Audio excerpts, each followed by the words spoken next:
ध्यान कैसे करते, कैसे करें, स्वयं को कैसे जाने? दो चीजें इस धरती में हैं ध्यान के रूप में, एक ध्यान करना और दूसरा ध्यान देना। दो तरह के ध्यान हैं। जब हम दूसरों के साथ संबंध में जीते हैं, किसी दूसरे व्यक्ति के साथ, वहां ध्यान देना जरूरी है। बिना ध्यान दिए हम संबंध को ठीक से निभा नहीं सकते, इसलिए ध्यान देना आवश्यक है।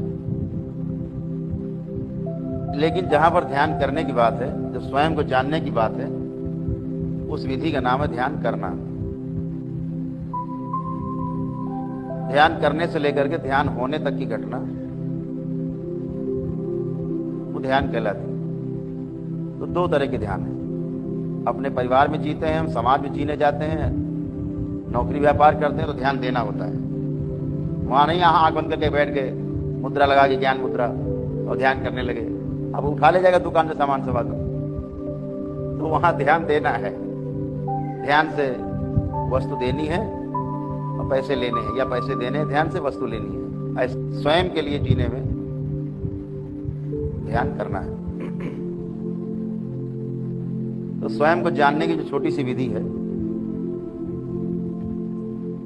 वो अभी हम आपको प्रैक्टिकल करके दिखाएंगे। आप सभी को प्रैक्टिकल कराएंगे, ठीक है, कि ध्यान कैसे होता है। भूतकाल से और भविष्यकाल से मुक्ति हो जाए, वर्तमान में, नित्य वर्तमान में रहना हो जाए, यही ध्यान है। वर्तमान का ध्यान बना रहे, यही ध्यान है। अभी आप में से बहुत लोग मेरी बातें सुन रहे हैं, कुछ लोग टेक ऑफ कर जाते हैं, निकल जाते हैं, हवाई जहाज से उड़ गए कहीं और, सोचने लग गए, फिर लौटते हैं, गुरु जी कुछ बात कर रहे हैं, फिर लौट आए। तो ये भविष्य में चले गए या भूतकाल में चले गए, तो ध्यान टूट गया। ध्यान का अर्थ है सदा वर्तमान में, अर्थात नित्य वर्तमान में बना रहना।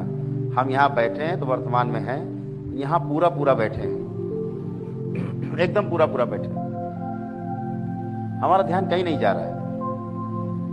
इसे कहते ध्यान देना, इसे ध्यान देना कहते हैं। तो ध्यान दे करके हम जब ये देखते हैं कि हम वर्तमान में बने रहें, भूतकाल और भविष्य मुक्त रहें। अगर वर्तमान में बने हैं तो वही ध्यान है। जैसे बार बार मैं ऐसे हाथ उठा रहा हूं, दो तरह से हाथ उठाना हुआ। एक बेहोशी में कि बात कर रहे हैं, हाथ उठने चल रहे हैं अपने आप। एक हाथ मेरा चल रहा है, मेरा हाथ, मुझे ध्यान है कि मेरा हाथ चल रहा है, किस मुद्रा में है, मेरे हाथ की मुद्रा कैसी बन रही है, मुझे पूरा ध्यान है। पूरा पूरा ध्यान बना रहे, यानी नित्य वर्तमान में होंगे तो आपका जो हाथ चल रहा है, आपका हाथ ऐसे गया, ऐसे किया, ऐसे किया, ये आपका ध्यान बराबर बना रहे। बाकी काम बेहोशी में करते, मच्छर बैठा ऐसे मार दिया फट से और फिर बातें करने लगे, ध्यान ही नहीं, मच्छर मर गया बेचारा, कौन मर गया, कोई ध्यान नहीं। तो नित्य वर्तमान में बने रहना ही ध्यान है। अपना ये नहीं कि आसन लगा के बैठ गए ज्ञान मुद्रा में तो ही ध्यान होता है, ऐसा नहीं है। आप अपना कार्य ध्यान पूर्वक कर रहे हैं, यही ध्यान है। आप भोजन भी कर रहे हैं ध्यान से, अपना कौर तोड़ा रोटी का और दाल में लगाया या रोटी में लगाया या चटनी में, जैसे भी आप खाते हैं, आपको पूरा ध्यान है कि रोटी का टुकड़ा आपने तोड़ा है और सब्जी में ऐसे लगाया है और ऐसे मुंह तक ले गए हैं, पूरा महसूस कर रहे हैं, कौर मुंह में चला रहे हैं, चबा रहे हैं, पतला बन गया, पानी सा बन गया, उसको अंदर उतार रहे हैं, गले से अंदर जाता हुआ देख रहे हैं, ये भी ध्यान है। केवल ध्यान से उसको देखते रहना है, साक्षी बनना है। तो साक्षी बनते हैं जब, तो वही ध्यान कहलाता है। ध्यान करने का अर्थ बिल्कुल कदापि नहीं कि आप कंदरा में बैठ गए गुफा में और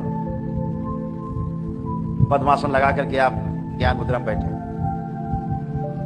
ध्यान करते हैं कि अपने हर कार्य को हम वर्तमान में रहते हुए ध्यान पूर्वक कर रहे हैं। किसी से बात कर रहे हैं तो ध्यान से बात कर रहे हैं, सतर्कता पूर्वक बात कर रहे हैं, बेहोशी में नहीं कर रहे। तो नित्य वर्तमान में बने रहना। जैसे दरबार क्या करता है, अभी आप सब लोग एक साथ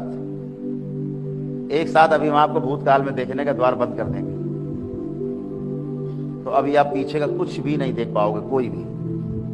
और भविष्य का द्वार बंद कर देंगे तो भविष्य के बारे में कुछ भी नहीं सोच पाओगे।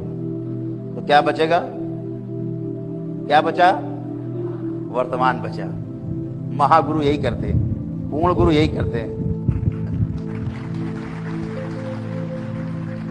ये आपका दोनों लोग ध्यान में बैठे और आपने प्रार्थना की कि बाबा मेरा भूतकाल बंद कर दीजिए, हम ध्यान करने जा रहे हैं, हम पूजा करने जा रहे हैं। आपका भूतकाल और भविष्यकाल दोनों तुरंत बंद हो जाएगा और आप आराम से माला जपिए। कुछ भी आपका पीछे का और आगे कुछ भी दिमाग में नहीं आएगा, वर्तमान में बने रहेंगे। आप ध्यान करते रहें, पूजा करते रहें, उसका आपको फल प्राप्त होगा। यही ध्यान है। ये दरबार की इतनी बड़ी शक्ति, धरती में कोई दावा नहीं कर सकता इस बात का कि आपका भूतकाल बंद कर दे देखना, क्योंकि भूतकाल में इतना ज्यादा बिजी है कि वर्तमान तो पूरा बेचारा खो जाता है। जो आज का सुख है वो भूतकाल का हमारी चिंता में निकल जाता है। जो वर्तमान में सुख आया मेरे सामने, हम उसे भूल गए। भूतकाल के दुख में इतना डूबे हैं तो भूल गए, तो वर्तमान का सुख भी चला गया। तो दरबार उसको स्तंभित कर देता, रोक देता है। इतना ही नहीं, आपके वर्तमान को भी दरबार रोक सकता है, रोकता ही है। अगर वर्तमान भी रोक दिया तो तीनों काल बाधित हो गए। फिर क्या हुआ? आप सुन्न मुन्न बिल्कुल आंख बंद करके बैठे रहेंगे, कुछ भी नहीं समझ आएगा हम कहाँ हैं, कुछ भी नहीं समझ सकते। तो पूर्ण गुरु क्या करते थे अपने शिष्यों के साथ? उनका भूतकाल जो आपको पीड़ा देता है और जो भविष्य जो आपको चिंता देती है, दोनों को स्तंभित कर देते थे। इससे आप नित्य वर्तमान में बने रहते थे और वर्तमान में रह करके आप ध्यान कर पाते थे और आपका कल्याण होता था। ईश्वर से आपके मिलन का रास्ता खुल जाता था। यही आपका दरबार करता है।